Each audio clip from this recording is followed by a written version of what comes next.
Good afternoon বন্ধুরা, আজকে চলে আসলাম একটা লাঞ্চ ভিডিও নিয়ে। আজকে ছেলেকে জিজ্ঞেস করলাম তুই কী খাবি, বললো ভাত আর আলু সিদ্ধ। আমি বললাম ও মা, ছোটো বাচ্চা তুই আবার ভাত আলু সিদ্ধ কী খাবি রে? তো এই যে ভাত করেছি অবভিয়াসলি।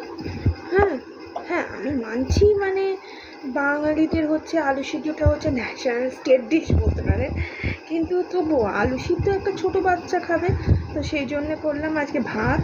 এখানে পেঁয়াজ কলিটা ভেজেছি, আলু দিয়ে না, শুধু পেঁয়াজ আর একটু রসুন দিয়েছি আর কড়াইশুঁটি দিয়েছি। এই কড়াইশুঁটি দিয়েছি, এখানে মা আমাকে একটা লেবু দিয়ে দিয়েছে। তারপরে হয়েছে সজনে ডাঁটা হয়েছে। সজনে ডাঁটা বলে এই সিজনে খেলে নাকি পক্স হয় না, তাই সজনে ডাঁটা হয়েছে। আর সেদিনকে ছিল হচ্ছে শুক্তো দিয়েছে মা, এক বাটি শুক্তো। আর ছেলের আবদারে করলাম আজকে আলু সিদ্ধ, মা ঝুরি আলু ভাজা করলাম, ঝুরি আলু ভাজা করেছি। আর তার সঙ্গে ডাল আছে কালকে মিক্সড ডাল, এ দিয়ে আজকে খাওয়াটা হবে।